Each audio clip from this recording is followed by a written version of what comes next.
What's up, guys? Welcome into Packers Total Access. My name is Clayton. You can check us out on packernet.com. Find me on Twitter at Packers_access. You can email us, PackersTotalAccess@gmail.com. Text us 865-658-5824. Join alongside Jacob in Wisconsin.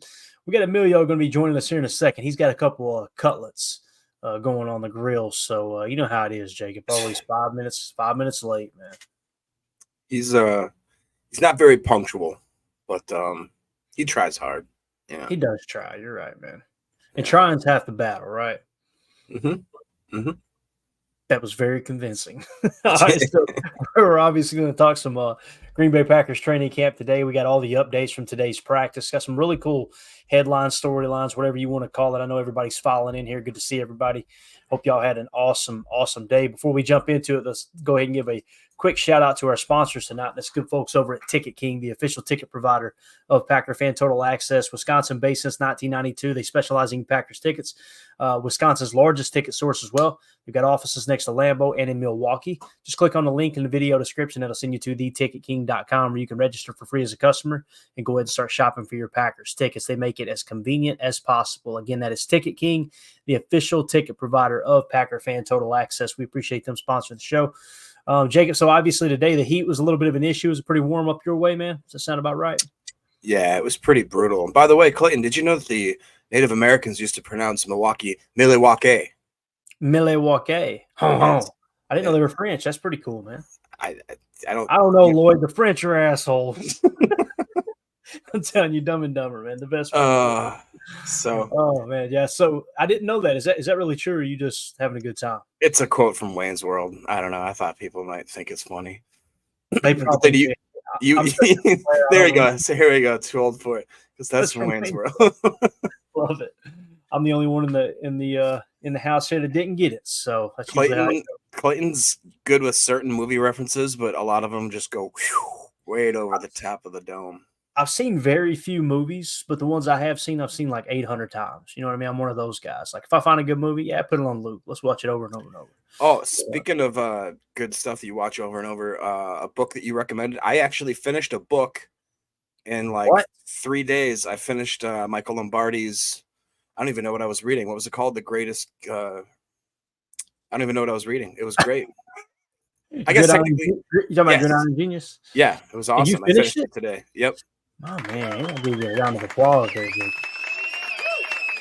Unbelievable, man. Unbelievable. I gotta finish Take Your Eye Off the Ball still. I've got like halfway through that. But yeah. Take Your Eye Off the Ball is very, what am I trying to say here? It's very organized. It's very, hey, I wanna read a little bit about this part of this aspect of football. Let me go find that chapter. Gridiron Genius is just like this story, right? That's just takes you through pretty much Lombardi's entire coaching history and teaches you along the way the things that he's learned. It's just phenomenal, man. Great book. And again, once you finish Take Your Eye Off the Ball, Jacob, pick up Bobby Peters' 2023 Green Bay Packers offensive guide.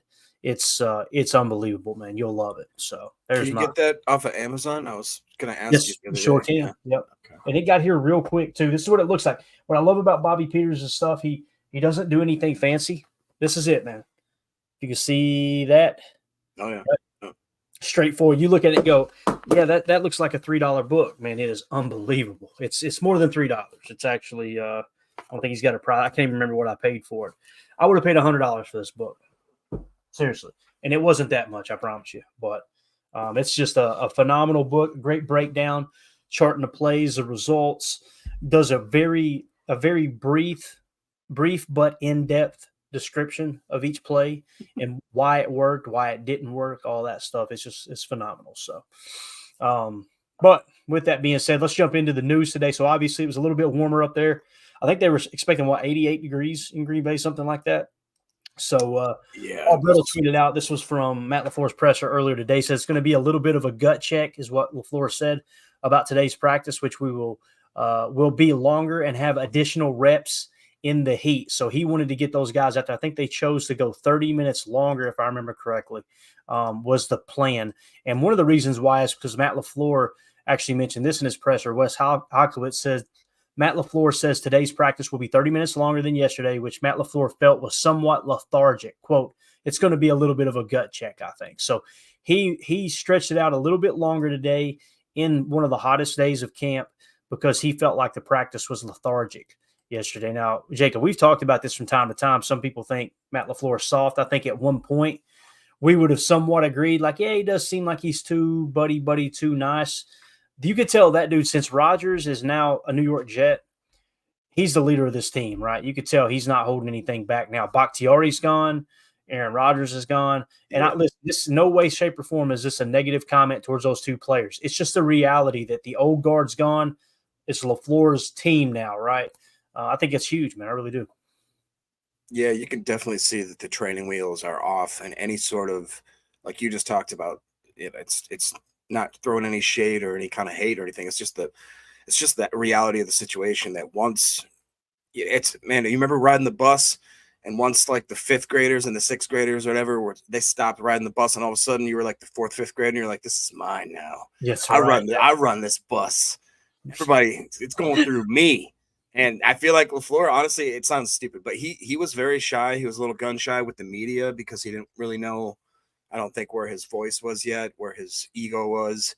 But obviously, like you talked about, now it's just a completely his team now. There's really nobody left on this roster that even knows old LaFleur, aw shucks LaFleur.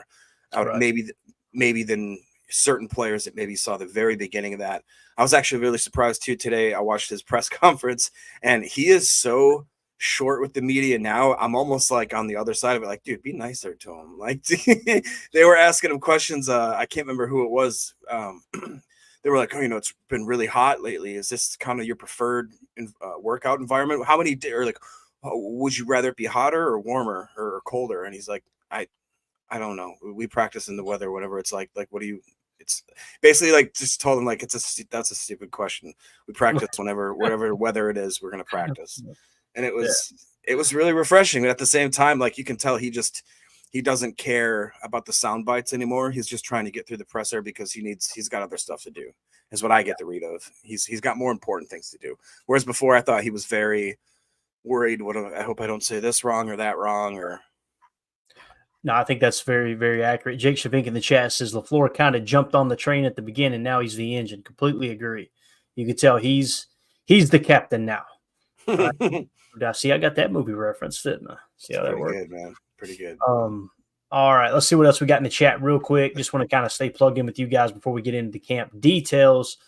Coach Lynn says Johnson Jr. making a name for himself. Safeties are in for a hell of a season, I think. It seems like they've got some momentum. Coach Lynn, you know how it is, man. Camp, it seems like the defense always has the upper hand. I'm trying to curb the enthusiasm, but every day that goes by, it gets a little more difficult, to be honest with you. Because it seems like, Jacob, seems like these young safeties, man, they're just picking right up. They're having no problem getting acclimated to the speed. Granted, it's camp and it's early and the pads just came on, but still, man, and I know you brought up the topic about Xavier McKinney, which got some colorful feedback. I'll say that, which I expected. But I don't know. It just seems like these young rookies, man, these young safeties anyway, they're coming out to play aggressive. There's no doubt. Yeah, for sure. I mean, I probably posed the question wrong, like with that whole Xavier McKinney thing. My whole point of it was just, what if this new crop of safeties / Ant Johnson Jr. are so good that it almost makes it look like we I shouldn't say wasted money, but didn't need to make that sort of extension and leap. But I personally think that no matter what we do, it's going to be awesome, just because the defense just seems like they completely bought in to this new scheme. And the fact that Hafley seems to be more of like that D-back whisper. And if we have two constants in that secondary between John and X now that are always just kind of steady eddies that, like, you don't have to really worry about whatsoever.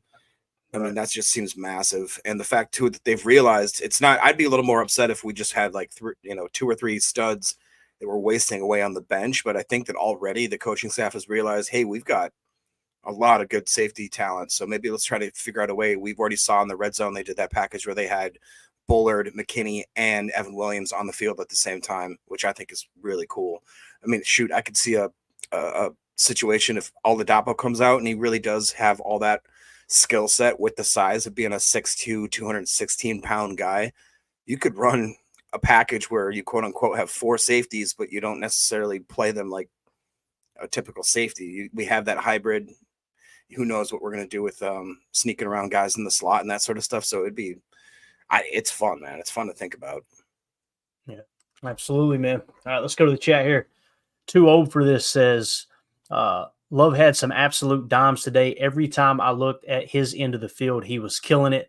Can't wait to give you guys the camp updates because it sounds like Love is just settling in big time, man. He's getting better and better as camp goes on for sure. Greg Rice says, I am looking forward to a 3 safety D.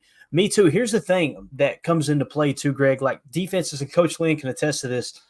Defenses play different styles or types of sets, totally different. And when I think of a 3 safety set, I think of a balanced look. I think of maybe when they come out in 11 personnel where they like to, let's say it's a team that likes to run heavy out of 11 personnel and they like to run a lot of 2x2 sets. Because if they go stack, if they go with a bunch set or they go with a trips or a tray look, you're really forcing isolation on that safety with a wide receiver, right? So I feel like they're going to have to pick their spots where they use the 3 safety D. But the reality is if that third safety on the field is performing better than Keyshawn Nixon, put his butt out there, even in 11 personnel, right? Or against 11 personnel, I should say. So I'm with you, man. I think the 3 safety D is definitely it's intriguing for sure. Two over this said, seeing Halfley standing next to LaFleur made me happier than Emilio with a cannoli. That's pretty damn happy, bub. And I like that profile too there. Do you see that with Larry? Love it, man. Nice. Larry McCarron there. Nice pick, man. Blake B said LaFleur is over pleasing the media and is here to stand on business. I absolutely love it, Blake. He started that last year, and we started calling him Tupac LaFleur. It was actually Tim that coined that phrase, if I remember correctly, right? And when he chirped back at the media and said, "Hey, you guys are really exposing yourselves," dude, I looked like I was on Jersey Shore over here fist pumping, bro. I was fired up, man. I was just like, thank God somebody, because it's so frustrating as a fan who like studies the game to hear some of the media members make these kind of hooks. Look, here we are with 2 down linemen, 2 defensive linemen again. And it's like, Bub, you have no idea what you're talking about right now. You got 280-pound plus, or at least at a minimum 260 to 70-pound plus outside linebackers that are playing on the line of scrimmage with 3 down linemen inside of them covering the guards. Like this, they're not playing with 2 defensive linemen. What game are you watching? And it's okay to like not completely understand things, but when you come from an angle of arrogance, like, can you believe these coaches think they're going to get away with a run defense with 2 down linemen? It's like, what are you even talking about, dude? Speaking of getting away with stuff, here it comes. Hey, Emilio. Play cool. Oh, I forgot to turn the Milwaukee light on. Get your light on. What are you doing over here? Unbelievable. Dude, well, the problem was the last cutlet was just a little too thick. I didn't pound it down enough. So that's what she said. Yeah. But, so anyway, Ron Samble in the chat says Rome looks totally different, step above the rest right now. Ron, he's the one that's really stood out the last couple of days. Him and Dubose. We're going to talk about Dubose today as well. But before we talk about Dubose and what else happened at practice today, let's hear what QB1 Jordan Love actually had to say about Romeo Doubs, talking about the chemistry that they've been creating here lately. Here's Jordan Love talking about Romeo Doubs. Playoff games mean to him and maybe the offense what he dominated those? Yeah, I mean, I think it just showcasing all the work that he puts in behind the scenes. I think Rome is, he's one of the biggest workers I've ever seen. After practice, you always see him on the jugs. He's putting in extra work. He's always in the meeting room locked in. That's just accumulation of all the work he's doing behind the scenes, and now he's able to show that. So, I think where he left off last year with those 2 playoff games, I think he's just going to keep elevating himself this year. What do you think the timing is with him at this point, and how has that grown over the years? What was that, the timing? Yeah, with Romeo. Yeah, I mean, I think I have a really good feel for Rome and where he's going to be at on his routes. Rome's a guy that, I probably worked the most with in the offseason, being that we're both out there in California, very close to each other. So we have a great feel for each other. And, it's easy when the way he's running these routes and creating space and getting open, he makes it really easy for a quarterback. All right, so here's the one of the key things to understand about Romeo Doubs and exactly the position and role that he plays on this offense. He plays boundary X a large majority of the time. Now, there's occasions that he'll be the Z because they want to use some slot motion. I have very, very rarely seen him play in fly, playing the F, but him as the boundary X, creating that separation that Jordan was talking about and having the chemistry that Jordan was talking about is absolutely huge because, like Greg Cosell says, when you come to the line, it's elimination, isolation. You're eliminating what the defense is not in, and you're trying to create an isolation play to what am I trying to say here? Basically to extort, maybe to exploit the weakness of that defensive look.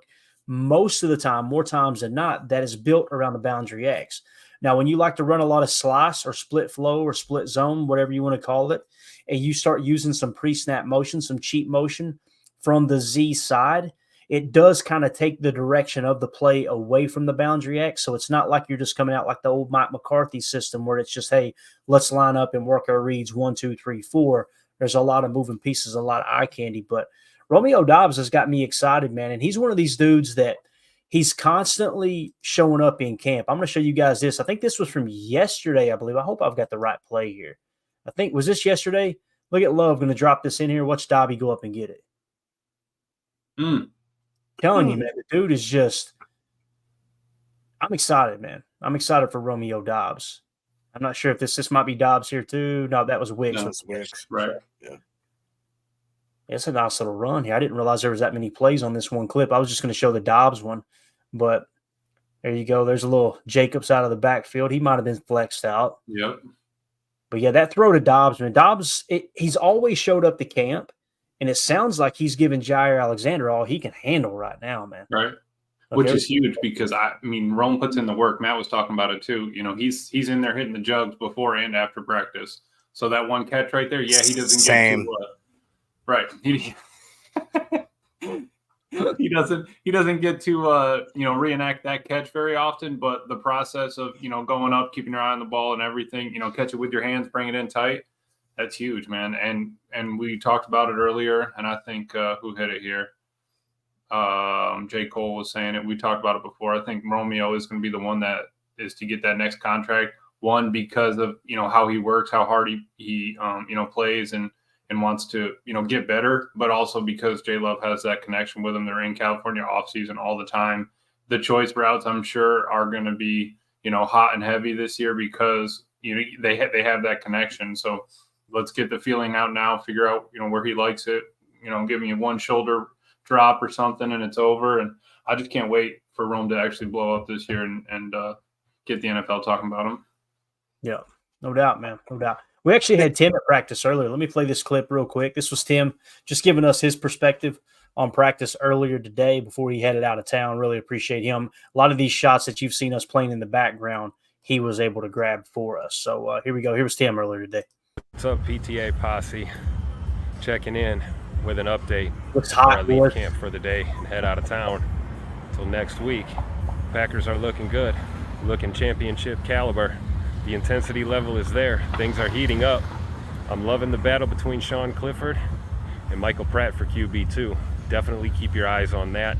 Also, look at the running backs, Emmanuel Wilson and, of course, Marshawn Lloyd, battling it out for that number 3 spot behind Josh Jacobs and A.J. Dillon.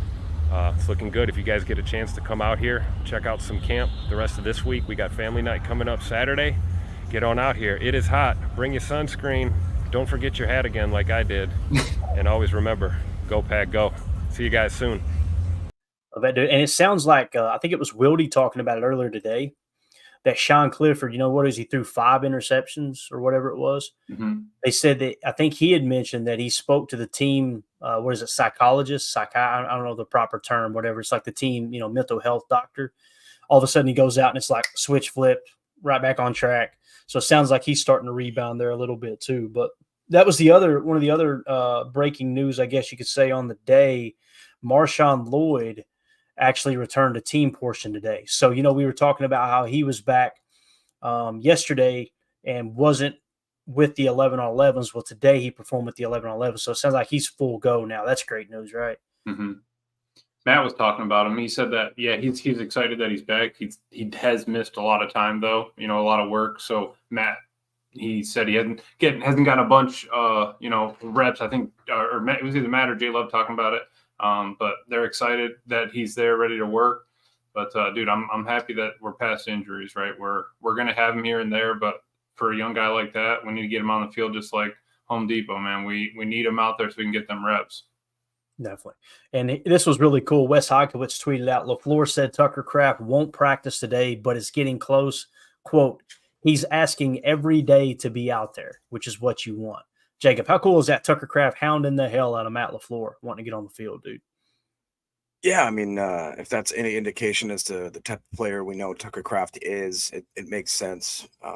He's been really more of a surprise. Like we saw last year, it took a little bit for both the tight ends to kind of come into their own, but I think that it was not until the Musgrave injury where we really saw Tucker kind of ascend. And now that he's a little bit injured, hopefully Musgrave is using this time to kind of, make the most of the time that he has. What's really cool too is I hate to say it, I'm starting to get excited about the fact that our third and fourth tight end, one of them is named Tyler Davis. They're talking about how he looks really, really good, and he actually let's go ahead and it right now. And he's actually read that to the people, Jake. I'm gonna make you read it. Darn it! Here we go. Paul Brettel tweets out 2 really nice blocking reps by Tyler Davis. One creates space for Jacobs on the edge, and the other is picking up Clark, who bursts through the line. In addition to that, I also heard that he's been looking a lot more efficient, or at least usable on offense. That he's actually not just there for sith blocking and for making good pulling blocks and all that kind of stuff. He actually has seemed as if he's focused more on like his catching and moving upfield, and he's always he looks like he moves a little awkward to me, but they say he looks a little more athletic now. And I think Ben Sims is actually a really, really great tight end 3 or 4 too. So I'm excited. Yeah, definitely. Having Sims on the line is key. And Tyler Davis, man, if your role is going to be H-back, you got to hammer it, right? I mean, if you're going to be a special teams ace and you want to play offense, let's find a spot and just excel at that. Yeah, no doubt. All right, let's see. Let's go back to the chat real quick. Did you want to read that one there, Jacob? I don't know who put that up there just now. Yeah, I just threw that up there just now. 12 for this says Tucker was also running along the sideline, high-fiving fans at the beginning of practice, which I think that's maybe like a very under realized thing for somebody is how does a player act when they're hurt? Are they still involved with the team? Right. Oh, yeah. Are they still using those that precious moments? Even if you're literally sitting there on the sidelines, there's nothing there you can do. But what can you do? You can get the fans excited. You can get them so jacked up. You can get your teammates jacked up because the fans are cheering for them, and you're in a almost 100-degree heat, and you feel like you're freaking about to pass out. But hey, the fans are there. They're excited. They're jumping around. It gives you little things like that. I think are really hard to measure. That when you have a team that's connected as much as they are now, it's immeasurable. But I think it's also priceless. Yeah, definitely. This is a cool shot here too. I paused it for a reason. This is Derek Ansley working with Jair Alexander, if I understood correctly. So obviously Derek Ansley, if you guys don't know who he is, he has a background as a DB coach. He worked for Nick Saban at Alabama for a short stint. He ended up being the defensive coordinator for the LA Chargers last year. Obviously that staff got fired. So what you have in a defensive backs coach now, and I think he's a passing game coordinator as well, is you've got a guy who has defensive coordinator experience. It's absolutely huge. That's like Jeff Hafley. Jeff Hafley has head coaching experience, albeit at the college level, but he knows what it's like to have to run the whole show. Now he's the DC. There's nothing better for a head coach than someone who's already been in that spot. And I understand what he's going through to a certain extent. He can make his life a little easier, his job a little easier, a little more streamlined. Same thing with Derek Ansley, seeing that he was a defensive coordinator last year. He knows what Jeff Hafley's going through right now. You know what I'm saying? That experience, you can't put a price tag on that. But the fact that he was working with Jair right here gets me really excited. What are they working on? Press release, right? Yep. So it's huge. I don't know. I seen that earlier. It caught my eye. I thought that's really, really cool. So let's see what else we got in the chat real quick. Ron Sample says Rome looks totally different, step above the rest right now. Completely agree. It looks like he's about to take a huge step. Coach Lynn said we're going to need all of them to play well. Everybody in the league is going to need everybody to play well, man. That's what I love about the National Football League. I love college, don't get me wrong. But college, man, you may turn on a game and go, yep, all right, we know who the better team is today, right? Like, you could just tell if a team is outmatched. Very seldom does that happen in the NFL. Most of the time, either team has an opportunity. Any given Sunday, the old cliche, right? That's what makes the NFL so good. M. Smitty said 2-0 for this. Did it make you even happier than Jacob when he's out hog hunting? Jacob, is that true? You hunt hogs, bro. Don't answer that. Don't you answer that. Ron Sam on the chat said McKinley looks like the best safety easily. At least he did today. I completely agree, Ron. I think people are in for a pleasant surprise this year. When I say people, I mean Packer fans. We have not had a true number one safety in so long, guys. Who was the last guy that you said, okay, that's the guy who can play post, he can play in the box, he's like a team captain level? The closest thing we've had in a very, very, very long time is Adrian Amos. Adrian Amos was not Xavier McKinney. Like, this is, if he plays anything like he has up to this point in his career, he being Xavier McKinney, you're going to look up this year and go, oh, that's why Clayton's been saying that post safety is a tier 2 position of importance. Like, it makes all the difference in the world when you can really make that quarterback second guess that third line of defense and attacking the field, especially vertically on those seam routes from your number 2s or number 3s. If you do go speed of 3, like you've got a post safety who's got good size, good athleticism, and just one of the smartest safeties in the game of football, man. I think he's going to make all the difference in the world. Chris N asks, can Romeo separate enough to be wide receiver 1 Clayton? When you say separate, I'm sure most people think speed, right? They think, okay, does he got the athleticism to really break away from DBs? This offense just doesn't really operate like that. It's not a shot play offense like McCarthy's and traditional West Coast offense plays. Bill Walsh, the way that he set his West Coast offense up, there was a shot route on almost every play called, meaning you've got a deep opportunity to throw a bomb here, right? But the majority of the time, that was the number 1 read, and now let's work through the progressions and take what the defense is giving you. The thing that makes Romeo valuable, in my opinion, his number 1 trait are his hands. He's got extremely strong hands. He can make contested catches, snatch the ball away from the defender. He's got, I wouldn't say he's like elite route running by no stretch of the imagination. I would say he's a very good route runner, not great, but very good. And he's got strong hands. To me, those are his superpowers, right? That's kind of how I see Romeo. Now, when you say to be wide receiver 1, I don't really subscribe to the whole wide receiver 1 talk. When people, and I'm not saying you're doing this, Chris, but most fans, when they say wide receiver 1, this team, that's their wide receiver 1. That might be their best wide receiver, but a true number 1 receiver, to me, a true number 1 receiver tilts the field in your team's favor. It literally forces defense to come out and go, all right, where's he at on this play? And they build their game plan around that. I don't think Doubs is that yet.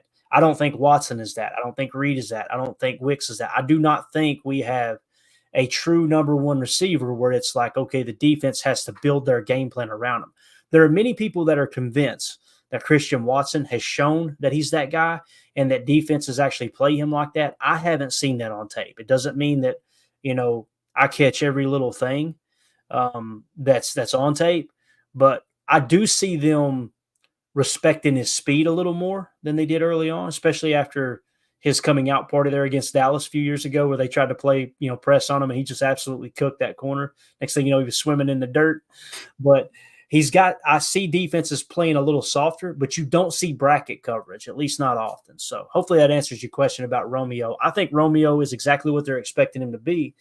And that's just a solid boundary X receiver. The problem is the majority of the offense in Matt LaFleur's offense kind of runs not just in isolation, let's throw to the boundary X. Typically, it's a lot of jet motion, a lot of shovel passes, all that type of stuff. So a lot more motion in that regard. Hopefully that answered your question, Bob. What about you guys? Do you think Romeo can separate enough to be wide receiver 1? How do you guys see that? Am I way off base here? I know it. I think more how you explained it is better. It's like anybody can label, say, hey, he's the X on this play. But like you talked about, is he a Randy Moss in his prime? Is he somebody like a Tyreek Hill? Is he somebody that actually, like you talked about, the defense literally has to scheme basically from him first and then work their way out? You know what I mean? I don't think that we have anybody on that, which is also, I think, one of the there's positives and negatives, and I think that we all know how great our wide receiver group is. The fact that on any given play, it just depends on who Matt LaFleur decides to scheme up on that exact play. Like, there's really no rhyme or reason. Like, just because, like I'm trying to think of like Andre Johnson in his prime, or like Calvin Johnson in his prime, right?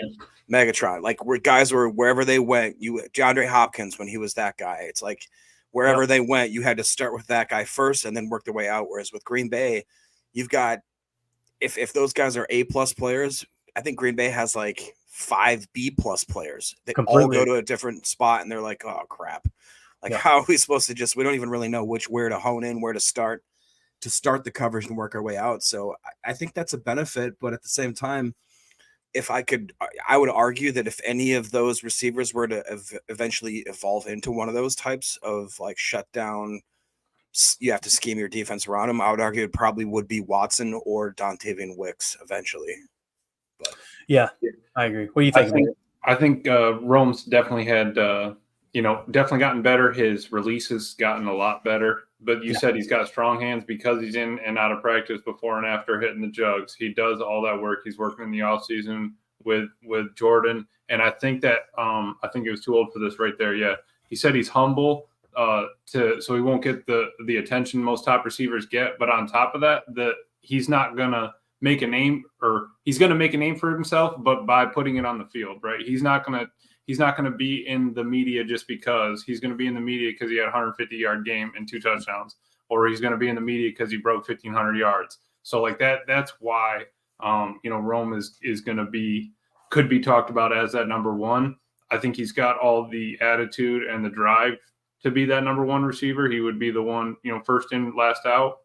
So I think it's possible. Right at this second, I don't think we would label him the number one, but I like how Jacob explained it. We got a bunch of B+, and that's a grade that'll get me through college football, baby. There you go. That's all that matters, right? Let's see your Jarrell Lee in the chat. Good to see you, buddy. He said Romeo is our wide receiver 1 right now. Wicks could be eventually. Took Devonte Adams years to be 1.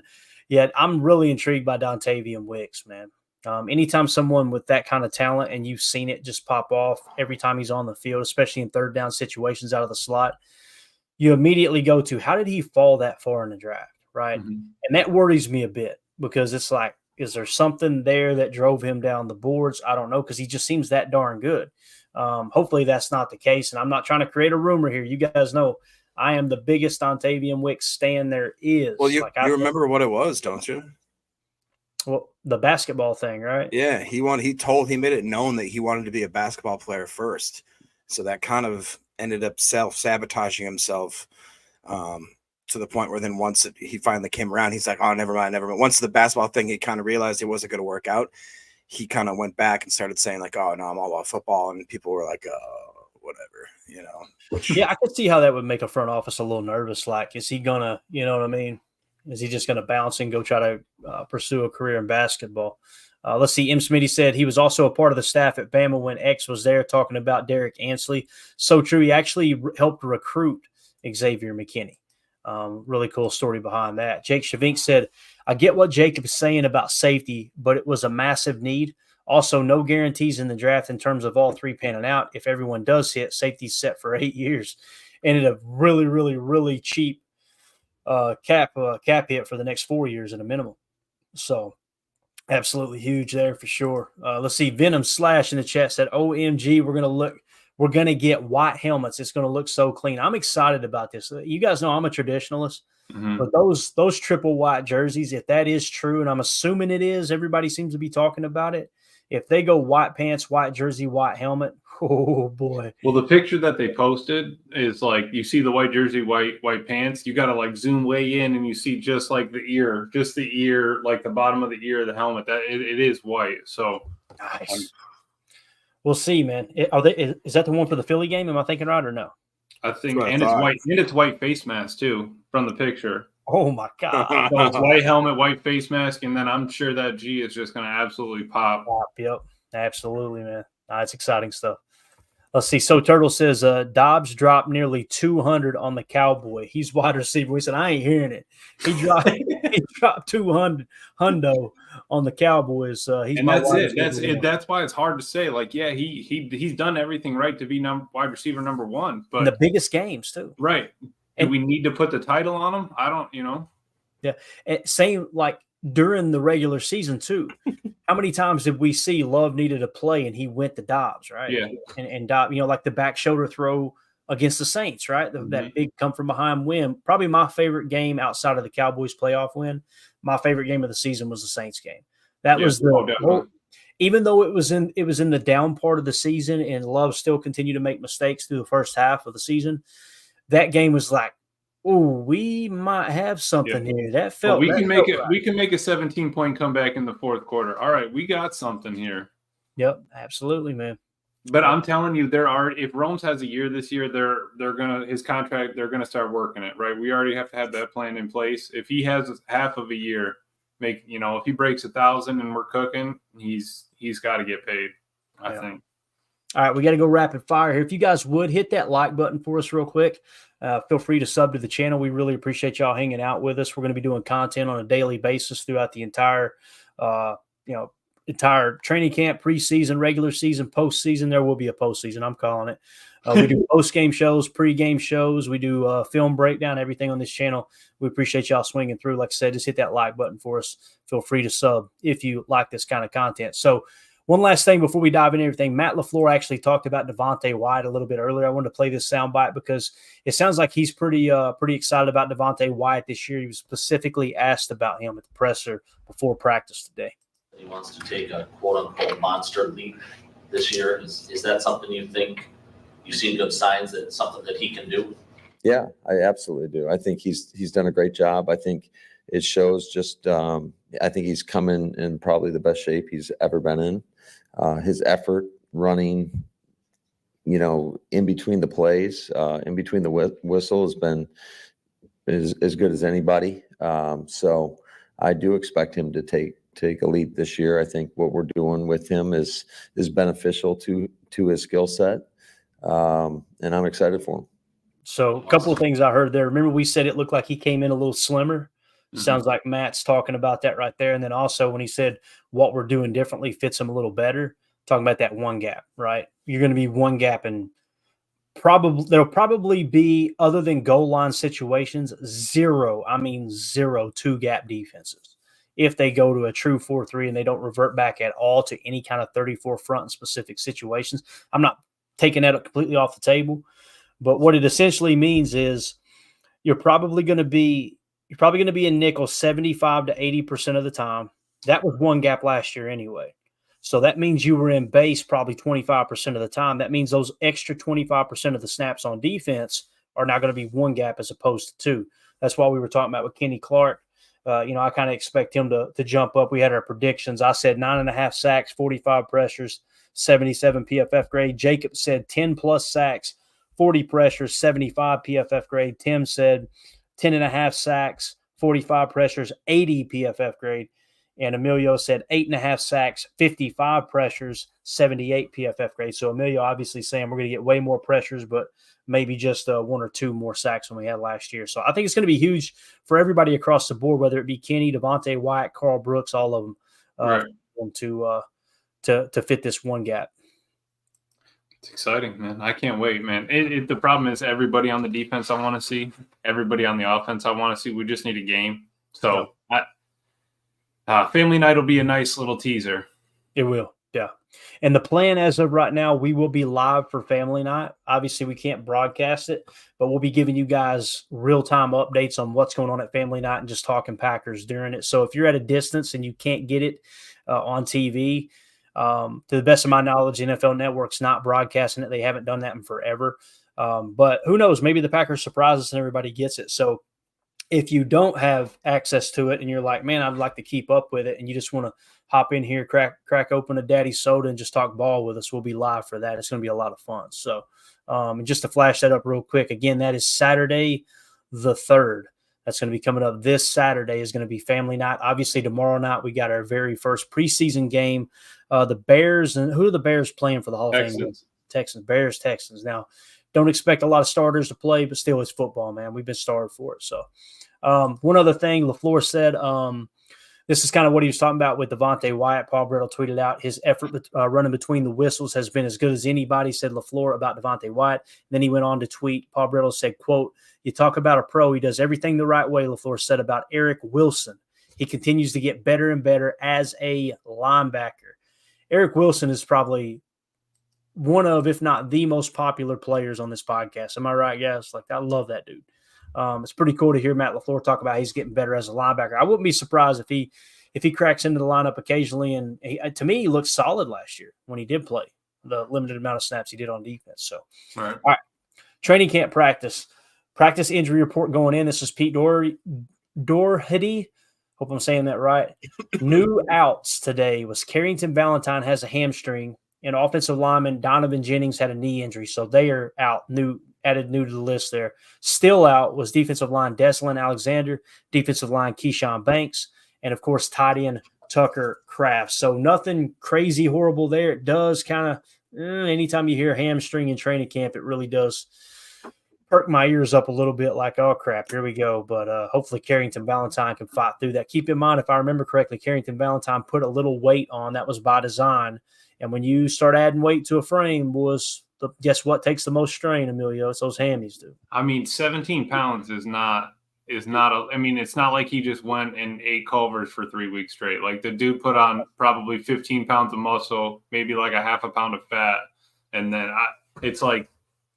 it's impressive, but you said you're putting extra weight on. He's getting used to the new thing. I'm just happy that besides this, we've been good, knock on wood, the new strength and conditioning since the pecs have been pretty decent. So I'm happy with that, right? At some point you're going to have, a little mistake here and there, but I just don't want to have, relapses is all. Yeah, definitely.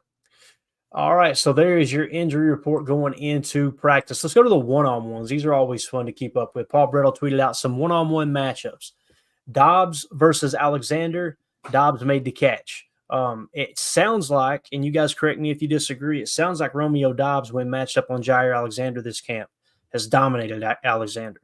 And it's cool because you're getting, if you're putting Doubs on Alexander the majority of the time in these one-on-one matchups, you're kind of looking at that as number one versus number one, right?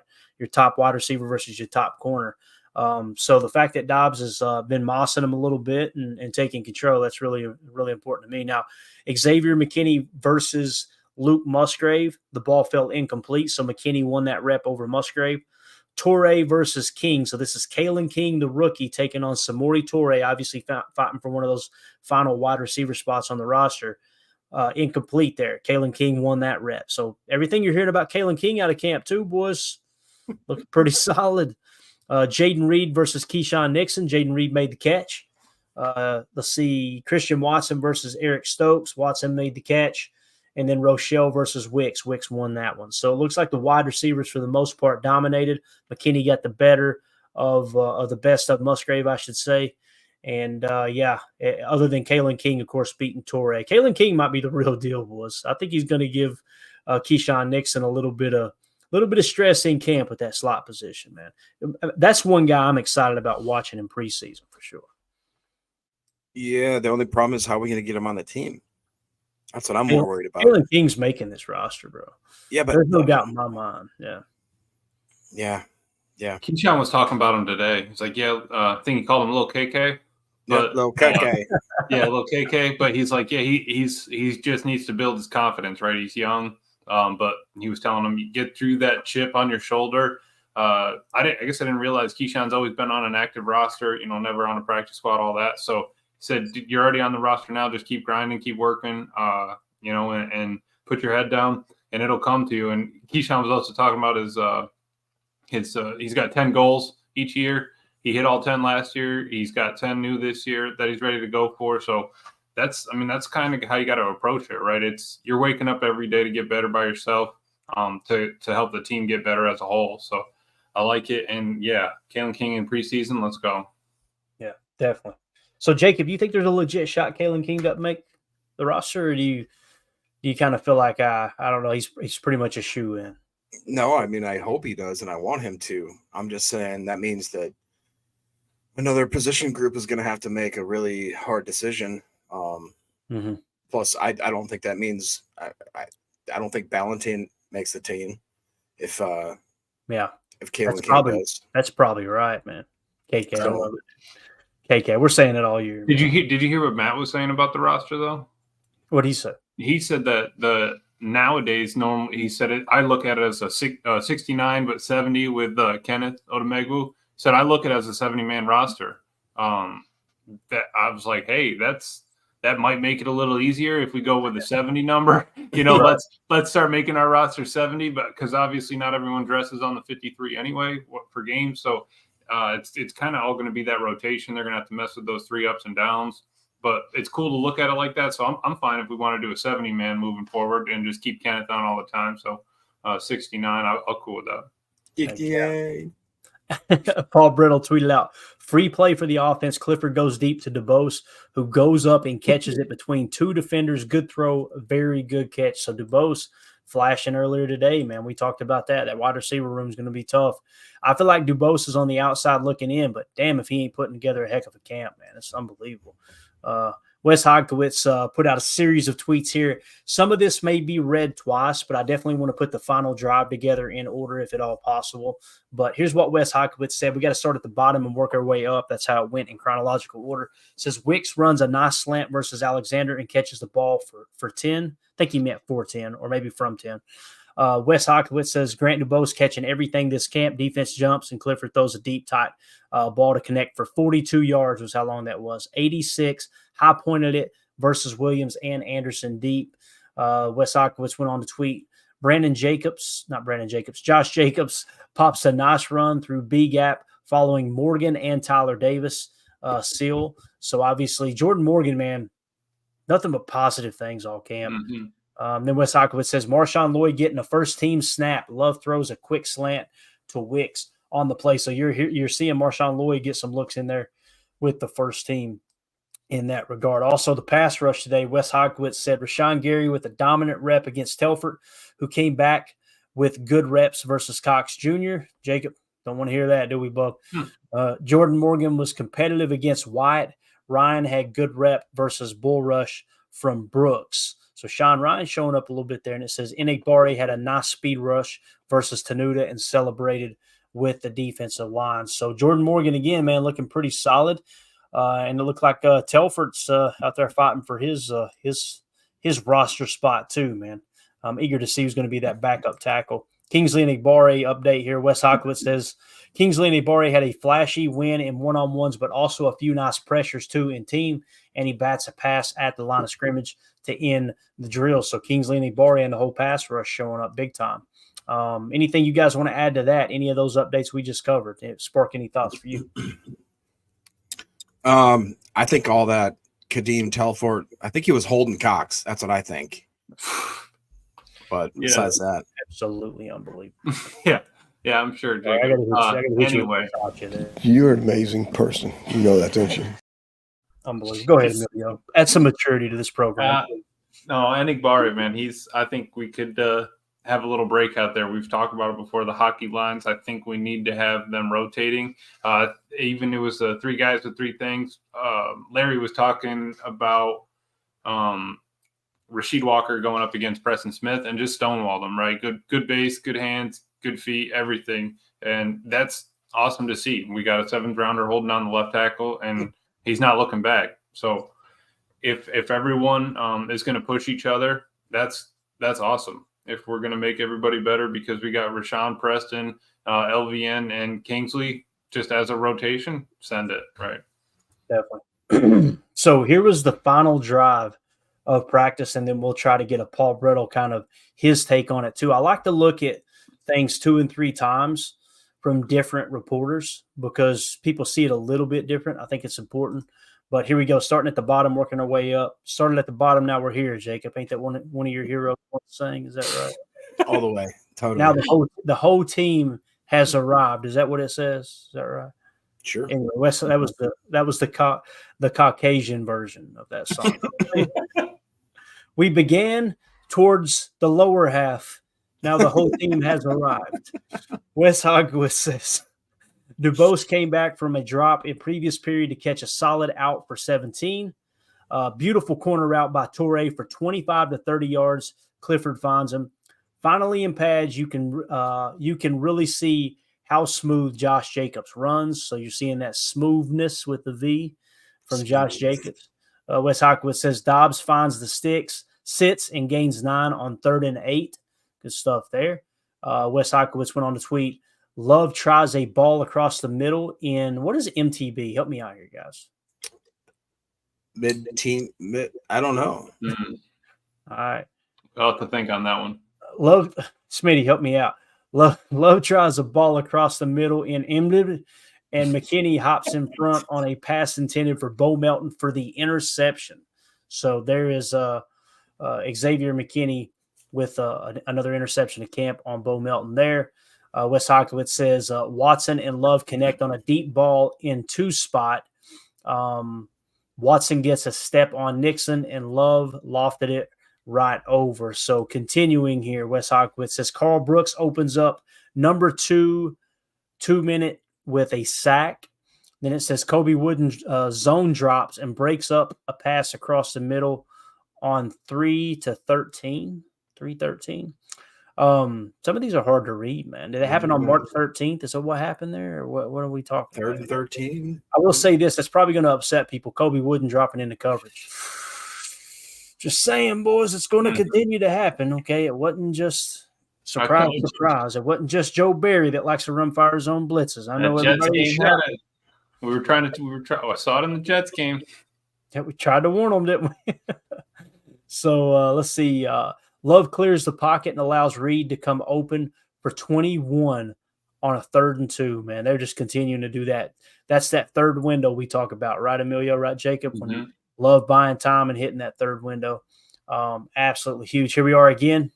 Next play, Love scrambles for 22 on a 3rd and 10 and then connects for 22 on 3rd and 10 and then connects with Wicks for 11-yard touchdown in the back of the end zone. Am I the only one struggling to read this? Am I missing something? It's like if the news got sent to you by a 13-year-old girl just texting you updates. I don't text. What the hell does that mean? That's kind of how my texts come across. I don't text with periods. Just put all the information out there. Yeah, you know what? Emilio does send some stuff in the group chat where I'm like, I don't know what he just said. These kids. I'm just gonna watch the video and text back slay. All right. So anyway, Love scrambles for 22 on 3rd and 10 and then connects with Wicks for 11-yard touchdown in back of the end zone. None of that adds up, to be honest with you. But hey, it was an 11-yard touchdown. That's all you need to know. Wicks. It was Love to Wicks, right? And then it says Wicks and Love connect in basically the same spot for the 2-point conversion. That's the end of practice after 2:08. So 2 hours and 8 minutes, I'm assuming, is what that was. So obviously he hit Wicks for the go-ahead touchdown or for the tying touchdown, and then hit Wicks for the win. There was 2-point conversion. And that was after Wicks dropped the ball earlier, right? Was all upset about it in his interview. He was all upset that he dropped the ball and came back to it and made up for it in team drill. Yeah, 2-0 for this says Wes uses Twitter like Michael Scott uses PowerPoint. No hate on Wes, he's the best.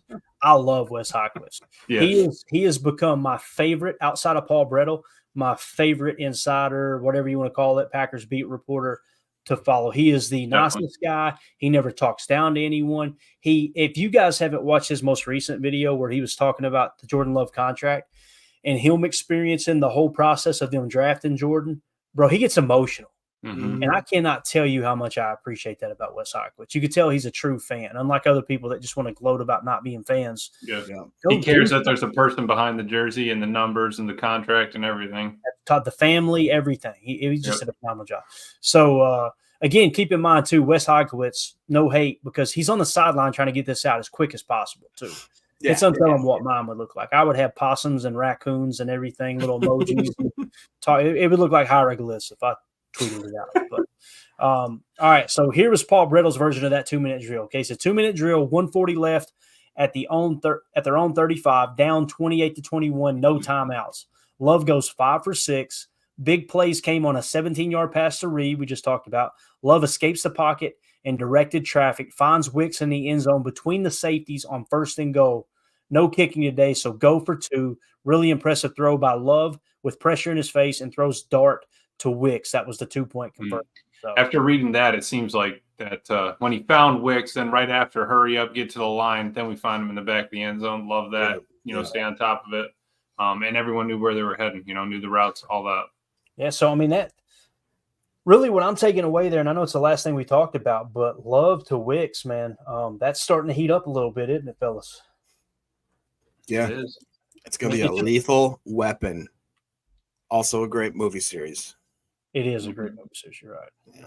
I tell you, and, as we went back through and looked at the receivers from last year and everything, Wicks was his go-to guy on 3rd down, right? Like he had the highest passer rating when targeted on 3rd down. He had the highest passer rating when targeted out of the slot. Doubs was a go-to guy as well, obviously, right? I was just going to say, yeah. So those are the two. Now you got Jaden Reed, who led the league in receiving yards and receptions. Like, how the hell is that possible that you know what I mean? It's just wild that everybody's got their own role. That's what happens when you're not trying to force feed one wide receiver. And on top of that, have that one wide receiver have a cap hit of $25 to $30 million, right? It's huge. So, all right, in the upper right here, guys, if you want to join our Patreon community, just scan that QR code that'll send you over to our Patreon community where you can join. We've got 3 tiers. If you're a member of one of those 3 tiers, we put you in the giveaways. We give away autographed memorabilia. We give away, like we're going to be giving away a Take Your Eye Off the Ball 2.0 book by Pat Kerwin, just an awesome football book. If you're looking to learn the X's and O's and maybe understand the game at a little bit different level, we're going to be giving that one away. And we're going to be giving away all kinds of stuff all year. But again, it's just a way for you to support the show and us to give back. And it's a cool little community where you guys can chat in there amongst yourselves and give us ideas for the show and all that good stuff. So again, just scan that QR code in the upper right, and that'll send you there. Also, I want to say this. If you're watching this on YouTube and you're like, man, I don't always get to check out the show because, you're busy or what have you, you can scan this QR code that'll send you to Packernet Podcast. That's where you can find this show and other podcasts by Ryan Schlip and other people like Jake Shavink that are members of the Packernet Podcast family. And again, you can go ahead and sub to that channel. That's where you'll always find every time we end a show, 20 minutes later, it's live on Packernet Podcasts, wherever you get your podcasts at, whether it's Podcast Republic, Apple iTunes, Spotify, wherever we're on everything. So we were going to upload the video version to Spotify. I did it one night and it took me an hour and 45 minutes to get it uploaded. I'm like, I'm never doing it again. I'm sorry. Yeah. I love the listeners, but I'm sorry. My wife is going to. Yeah, till we get Clayton the better internet connection, man. Fiber hasn't come over there yet, right? What are you How dare you? I got to hit you with it, right? I'm sorry. I got to do it to you, Emilio. It's just a way. How dare you? Unbelievable. Jake, if you got anything else before we sign off here, big dog, what just your main takeaway from camp practice today, dude? Oh, main takeaway is that I finally think that the offense is starting to catch up with the progression of how the defense has been firing on all cylinders. I think tomorrow is going to be a really important practice where both sides need to hone it in a little bit because we got a breakdown on Friday. And then before you know it, Saturday night, we are back with family night. So tomorrow I think is a very important practice. I wouldn't be surprised if LaFleur maybe did extend it a little bit longer again, like he did today. And yeah, man, Saturday night's the first night we really start to see with the cream who's rising to the top. Oh yeah. And I think that Cream will rise to the top. Oh yeah. Yeah. And it'll be fun, man. Yeah. Fun. Yeah. Emilio, anything else, bub?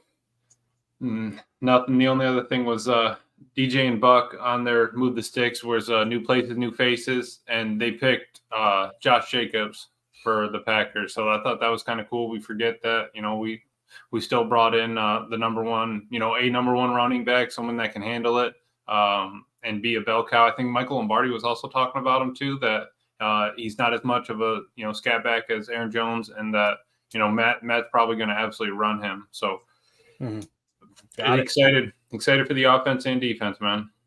Good stuff. Let's go to the chat here, end it here. Chris Ian says, not keeping Ballantyne is a mistake. I'd rather cut Stokes. Boy, that's a hot take, Chris.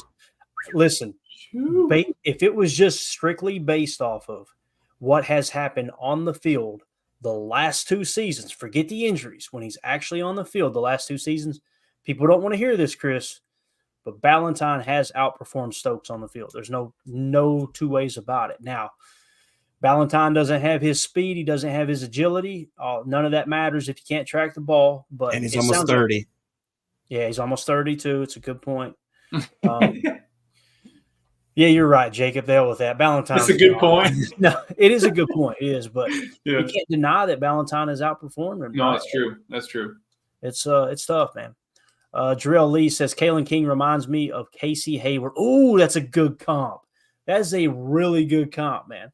Because Casey Hayward, man, if I remember correctly, he was he wasn't a huge guy, but there was definitely something about Casey Hayward that made you think he's kind of what's the word I'm looking for? Thick. Right. He just kind of looked like he was kind of boxy, right? I'm kind of boxy myself. Much greater fat percentage or body fat percentage, but that's a story for another day. But yeah, I think that's a good comp though, Jarrell Lee. Not saying that Kalen King is going to play like Casey. I hope he does, right? And I'm sure you do too, but I can see that comp for sure. 2-0 for this says 2 things I learned most in person was that LVN and Caleb Jones are both pretty big dudes. I bet they are. CJN said, hey guys, if you could do us all a favor and hit that like button, it boosts the algorithm and reach out to more Packer fans. That'd be great. Look at CJN in here. I know my burner account now, don't you? Yes. Deadfish says Packers game on NFL Network Sunday, August 11th at 7 a.m. Bro, get up at 7 a.m. with the Emilio said I ain't watching it. Are they dropping the Browns game then? I guess it'll be let's see here. It'll be the very first one. So yeah, the Browns, yeah. Nice. Yeah. So Sunday, I'll be up for that, dude. You can't. 7 a.m. I'm gonna hit record on that, but when I get up Sunday morning, I'll definitely watch that. Unbelievable, man. I just snorted. Unbelievable. I don't know. You sleeping in, it made me think of the Dave Chappelle skit where it was it Paul Mooney? Is that his name? Yeah, Paul Mooney. Yeah, but I just want to insert Mexican. It's like good morning, Mexican America. It'll air at noon. That's Emilio. That's good. First thing I thought of. But yeah, that's awesome. Thank you for the information there, Deadfish. That's going to be great, man. Looking forward to that on Sunday morning. Get up, watch that, grab a cup of coffee, and then go live for a morning show possibly. So, I got to go to Knoxville on Sunday. We'll see. Probably won't be a morning show Sunday, but it's not. It's next Sunday. Not even this Sunday. Oh, you're right. Oh, yeah, we're good. Yeah, we'll be doing a morning show right after watching that. That'll be awesome. So, all right, last one. Greg Rice says Clayton's still on his free AOL dial-up. You remember the little metal trays they'd send it in, the little disc and everything? Oh, my Lord. Emilio, don't shake your head like you know. You've got mail. You've got okay, maybe you do know. All right. Anything else, Phyllis? No. All right. Cool. Yeah, we've wasted enough of these people's time. We really appreciate y'all, though. Thank you so much. We'll be back tomorrow, 7 p.m. Central for more PTA Live. And again, that last camp practice tomorrow before the break there, before family night. So we'll be bringing you all the camp updates for tomorrow. So for those of you listening on the pod, what's that? Football tomorrow. Oh, yeah. That's right. Football. Right. Got it, man. Got it. All right. For those of you listening on the pod, thank you for making this a part of your day. As always, let's go out and be the change we want to see in the world. And go Pack, go.